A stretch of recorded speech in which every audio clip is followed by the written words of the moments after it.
Before supermarkets, takeaways, and microwaves, Britain's kitchens were battlegrounds of thrift and endurance. Every crust was saved, every scrap reused, and flavor came not from abundance, but from ingenuity. From drippings spread on bread to soups brewed from bones, these were the humble, hearty meals that kept families fed through depression, rationing, and war. They weren't glamorous, but they were filling, cheap, and made with love. Let's count down 25 cheap foods our grandparents ate to survive. Meals born from scarcity, remembered for their honesty. In the leanest years, bread and dripping was both a meal and a memory. After Sunday's roast, every drop of rendered fat was carefully saved in a jar on the windowsill, solidifying into a pale, salty spread with a dark jelly layer at the bottom.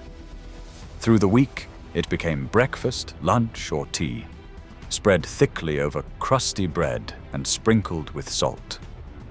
For those who had grown up during the war or depression, it was the taste of thrift, not indulgence. The first bite was rich and savory, the fat melting slowly across the tongue, the salt cutting through its heaviness. It might seem unthinkable now, but back then it was comfort on a knife, proof that nothing went to waste and every meal could be stretched.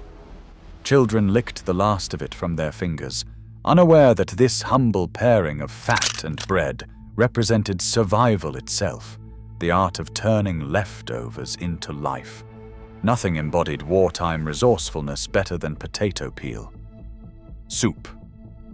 In households where even the smallest waste was a sin, peelings from the daily ration of potatoes were saved, scrubbed, and boiled into something nourishing. Combined with onions, a pinch of salt, and a precious stock cube, the soup simmered into a broth that was thin but rich in comfort. If milk or margarine were available, a splash added creaminess. If not, the warmth alone had to do. The smell filled the kitchen, a quiet reassurance that dinner, however modest, was on its way. Children might not have known how poor their families were.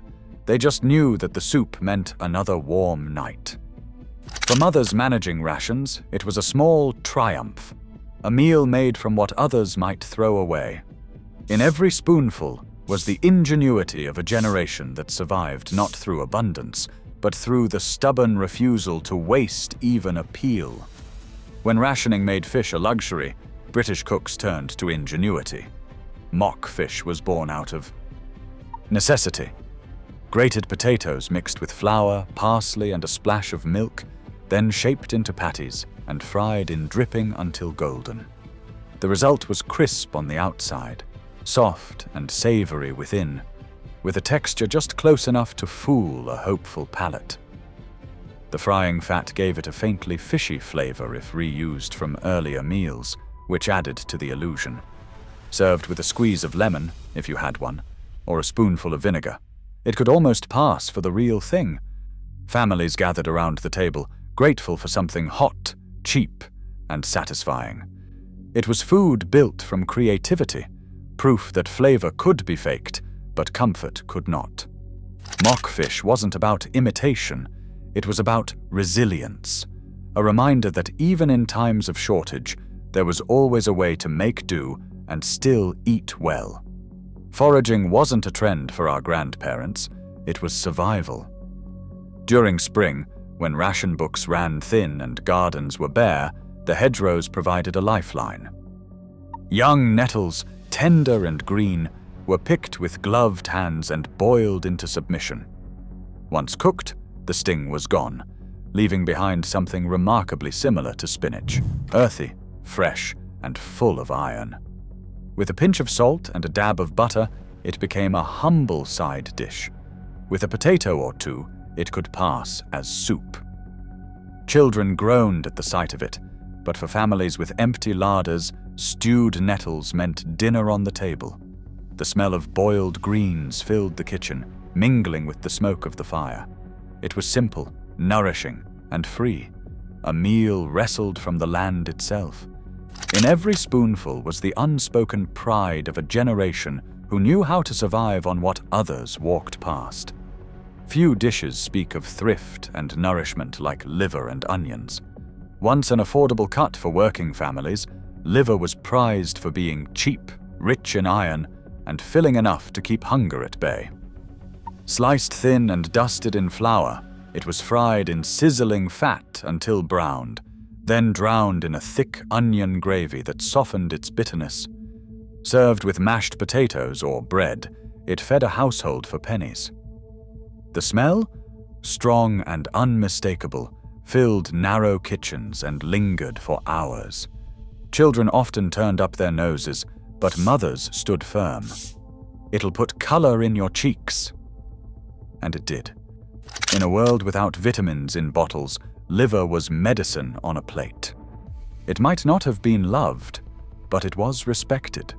A dish that nourished as much as it reminded families what could be made from so little. Simple, honest, and unmistakably British, liver and onions was the taste of endurance. Bread pudding was the sweet miracle of the post-war kitchen, proof that yesterday's scraps could become tomorrow's comfort.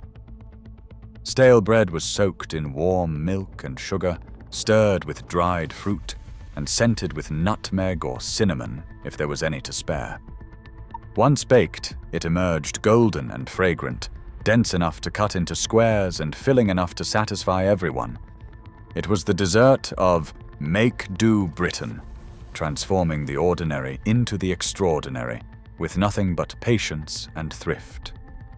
Children waited eagerly as it cooled, the sticky top glistening like caramel, while mothers took quiet pride in another meal stretched just far enough. Served warm with a bit of custard, or cold from the tin the next day, it was nostalgia in edible form. Every bite was soft, sweet, and just a little bit heavy. The taste of a nation rebuilding itself, one careful crumb at a time. Woolton pie was the pride of wartime thrift, a creation named after Lord Woolton, Britain's Minister of Food during World War II.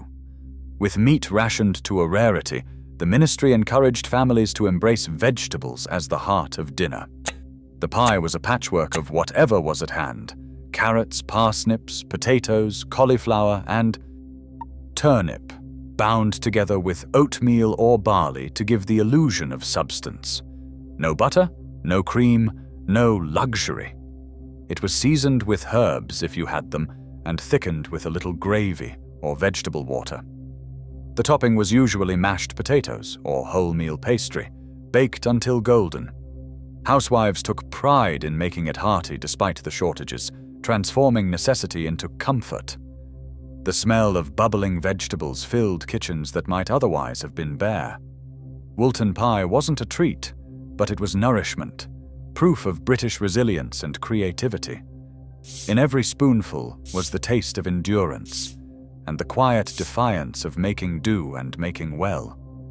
Before cereal boxes lined the shelves, Hominy porridge filled breakfast bowls across Britain.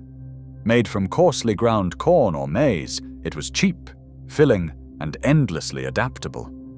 Housewives boiled it slowly with water or milk until it thickened into a creamy, hearty sludge that clung to the spoon. A little sugar or syrup turned it into a treat. A pinch of salt made it savory. Often eaten from chipped bowls beside the fire, it was a humble comfort that warmed cold mornings and stretched tight budgets. For children, it meant energy for school or work. For parents, it was peace of mind that everyone had eaten something substantial. During hard times, it replaced oats when even porridge became too dear. The texture was grainy, the flavor plain, but it filled bellies and kept hunger away for hours. Hominy porridge may have lacked glamour, but it was the kind of meal that kept Britain going through the toughest days, one spoonful of survival at a time. Tripe and onions was the meal that tested even the toughest stomachs, literally and figuratively. Made from the lining of a cow's stomach, tripe was cheap protein when proper meat was beyond reach. Housewives scrubbed and boiled it endlessly, trying to banish the strong smell that clung to kitchens and coats alike. Once tender, it was sliced and simmered in thick onion gravy, served steaming with mashed potatoes or bread. In northern towns, tripe shops sold it by the plate, a working man's meal that filled the belly without emptying the wallet. Its taste was divisive, rubbery yet rich, mild yet unmistakably animal. For many, it was eaten out of duty rather than delight, a reminder that necessity often outweighed appetite. But to those raised on it, tripe and onions was a source of pride, proof that nothing went to waste and everything could be made to nourish. Love it or loathe it, it was Britain's truest taste of endurance. Few dishes smelled as distinct or as comforting as boiled cabbage and bacon ends. In homes where every penny counted, even a scrap of meat was treasure. Butchers sold bacon rinds and trimmings cheaply, and thrifty cooks knew how to turn them into flavor. A pot of cabbage simmered on the stove, joined by the salted bacon ends, and perhaps a potato or two to thicken the broth. The air filled with the sharp scent of brassica and smoke, drifting through the house and out into the cold street. The cabbage softened, the bacon infused its salt, and what began as scraps became something deeply satisfying. Children wrinkled their noses at the smell, but they ate every bite. For families who could not afford roasts or rich stews, this was a meal that tasted of warmth and care. Boiled cabbage and bacon ends was not indulgence. It was comfort born of hardship, a reminder that love could make even the plainest pot sing. Potato cakes were the quiet heroes of the post-war kitchen, a dish made entirely from leftovers yet loved by everyone. Once Sunday's mashed potatoes had gone cold, they were mixed with a handful of flour, a sprinkle of salt, and sometimes a bit of chopped onion if fortune smiled.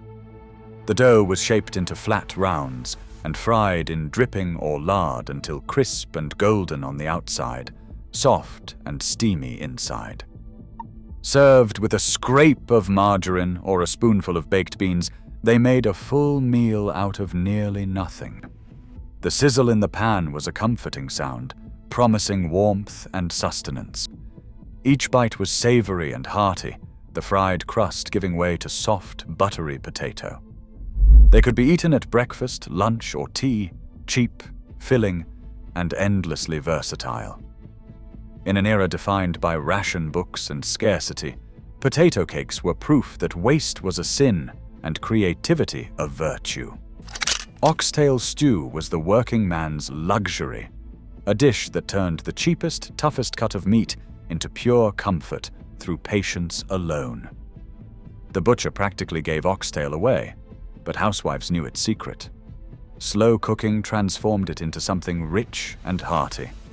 The tail pieces, thick with bone and sinew, were browned in a heavy pan, then simmered for hours with carrots, onions, barley, and herbs if you were lucky enough to have some. As it bubbled, the kitchen filled with an aroma of deep, meaty warmth, promising a feast born from thrift. By the time it was done, the meat slipped off the bone, thickening the broth into a silky, brown stew.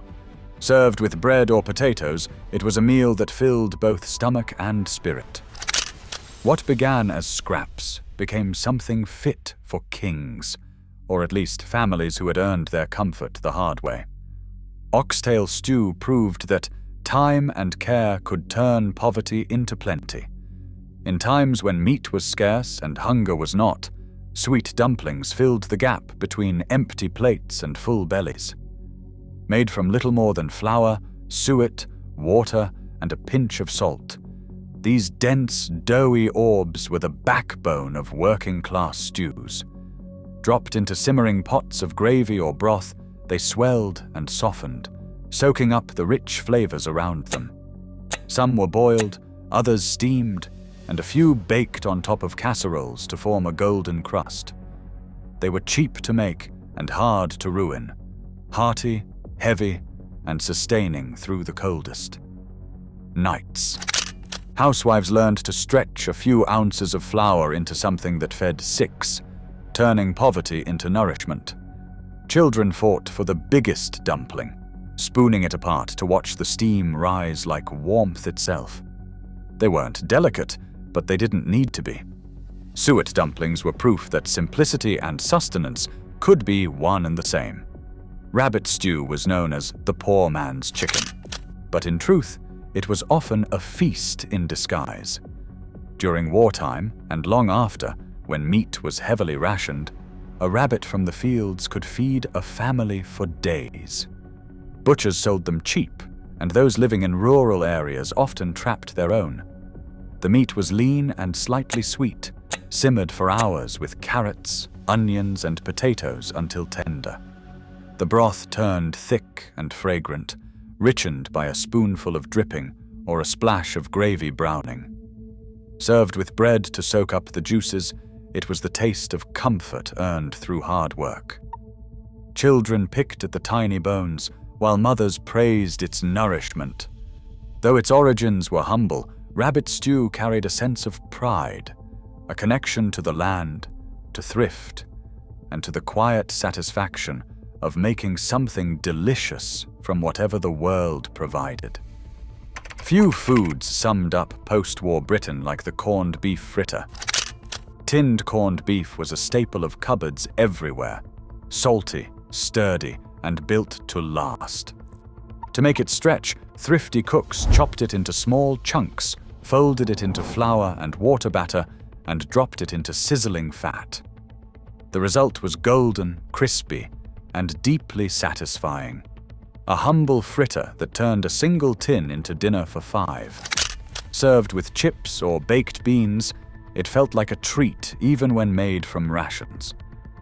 The smell of frying batter filled the kitchen, a small comfort in austere times. Children never minded the repetition. To them, corned beef fritters meant something warm on a cold evening. They were meals made not from plenty, but from patience, cheap, cheerful, and hearty.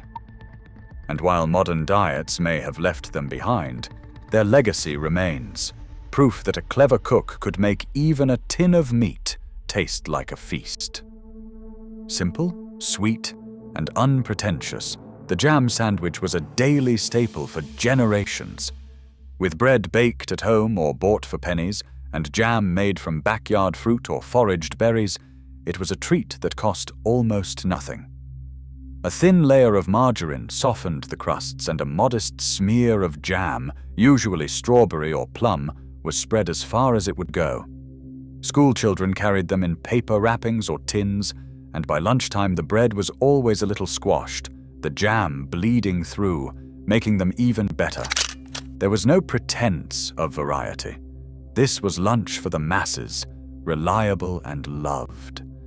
The sweetness cut through the monotony of rationed meals, offering a moment of joy in a grey day. Every bite tasted of care, thrift, and memory.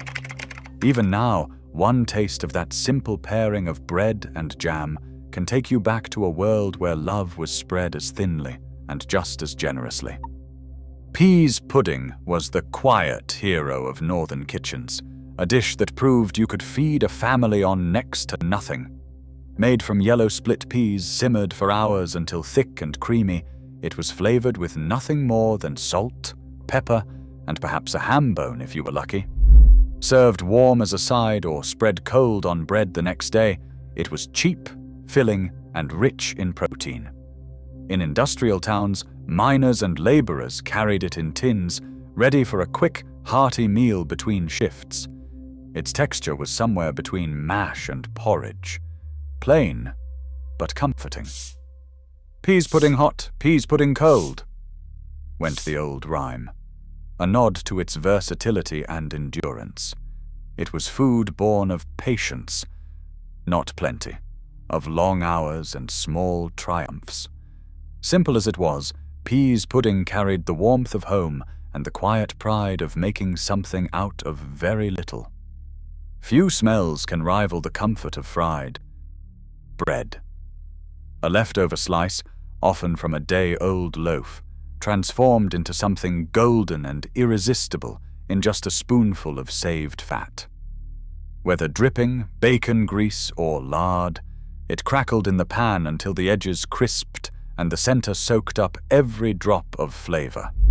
It was breakfast for the poor, lunch for the working, and a guilty pleasure for everyone. Served with a sprinkle of salt or topped with a fried egg if fortune allowed, it turned scraps into sustenance.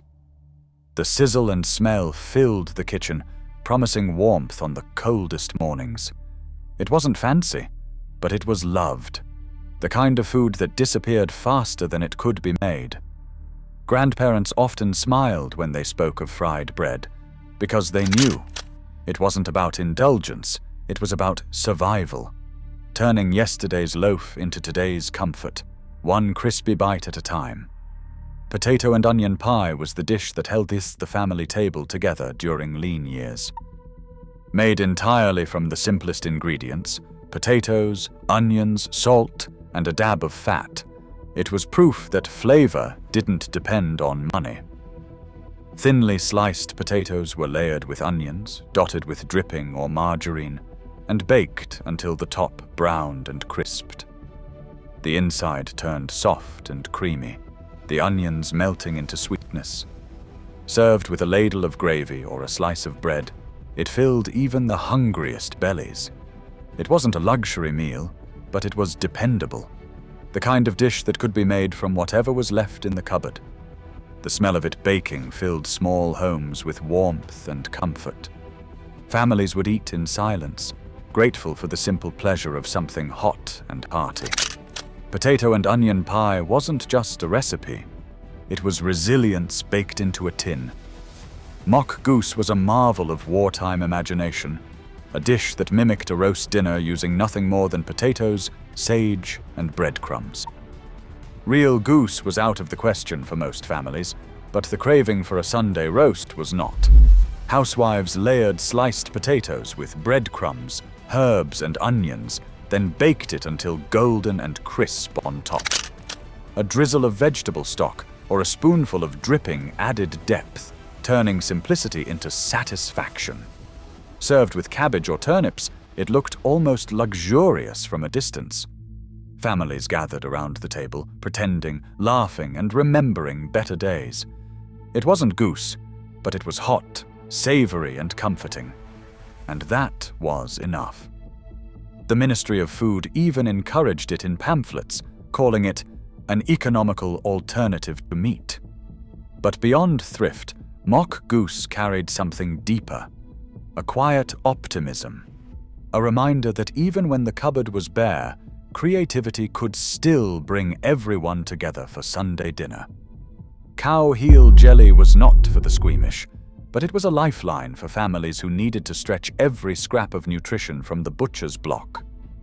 Made from boiled cow's feet, bones, and tendons, it was simmered for hours until the collagen broke down into a rich, sticky broth. Once cooled, it set into a firm, glistening jelly, sliced and served cold like meat. It was filling, packed with protein, and, importantly, cheap. The taste was savory and faintly beefy, with a texture halfway between aspic and glue. Some people added vinegar or pepper to brighten it up. Others just ate it plain with bread. It wasn't a dish of indulgence, but of necessity, born from the days when no part of the animal went to waste. For those who grew up with it, the memory of cowheel jelly is both grim and comforting, a reminder of a time when thrift was survival and waste was unthinkable. Bubble and squeak was the sound and soul of a Monday kitchen. Named for the cheerful noises it made in the frying pan, it turned Sunday's roast leftovers, mostly potatoes and cabbage, into a new meal entirely. The vegetables were mashed together and fried until golden and crisp on the outside, soft and steaming within. A bit of leftover gravy, or a fried egg on top if you were lucky, turned it into something truly satisfying. The smell of it cooking, warm, earthy, familiar, was the scent of home after a long day. Nothing fancy, just honest food made to last another week. It was more than a recipe. It was an unspoken rule of economy. Every household had its own variation, but all shared the same truth. In tough times, waste was a sin. Bubble and Squeak proved that even scraps could make a family smile, feeding both belly and spirit with simple, sizzling comfort. Few dishes evoke the warmth of home like a hearty stew. For our grandparents, stew was more than dinner. It was a ritual of patience and thrift. Tough cuts of beef or mutton, often the cheapest from the butcher, were browned and simmered with carrots, swede, turnip, and onions cooked for hours on the stove. The long cooking time turned the hardest meat tender and coaxed sweetness from the vegetables, thickening the broth into rich brown comfort. Bread was used to mop up every drop, and nothing was wasted. The smell filled every corner of the home, a promise of warmth on cold, grey evenings. Each spoonful was sustenance and satisfaction rolled into one. Even when the meat was scarce, the vegetables carried the dish, sturdy, humble, and nourishing. It was the kind of food that spoke of care, of love measured in hours rather than money. For families who had little, a good stew was abundance enough. Bread and butter pudding. Bread and butter pudding was the dessert of ingenuity, proof that even the humblest scraps could turn into something golden and sweet. Stale bread, sliced and buttered, was layered with sugar, raisins, and warm milk or custard before being baked until bubbling at the edges. The top turned crisp and caramelized, while the center stayed soft and creamy. The scent of nutmeg, vanilla, and toasted bread filled the house like a warm embrace. It was comfort, simplicity, and thrift in one dish. Grandparents spoke of it fondly because it represented more than dessert. It was a reminder that nothing should ever go to waste. It might have started as a way to use up leftovers, but it ended as a family favorite, served at tables across Britain for decades. Sweet, soft, and nostalgic, bread and butter pudding was more than a recipe. It was a symbol of love, stretched as far as it could go. Vegetable soup from scraps was the backbone of survival cooking, a meal built entirely from what others might have thrown away. Potato peelings, carrot tops, onion skins, and even the water from boiled vegetables were saved through the week, simmered together with a bone or two for depth. The result was never the same twice, but always nourishing, warm, savory, and full of quiet comfort. Sometimes barley or lentils were added to bulk it out, or a crust of bread was dropped in to soak up the broth. The pot stayed on the stove for days, topped up with water and whatever odds and ends turned up next. In homes where money was tight and rations tighter, this soup was a small triumph, proof that nothing had to be wasted, that even scraps could sustain. Every bowl was a lesson in gratitude, a reminder that survival wasn't about having plenty. It was about making plenty from what you had. No waste, no fuss, just good, honest food. Subscribe for more stories like this, and tell us which of these simple meals would you still eat today.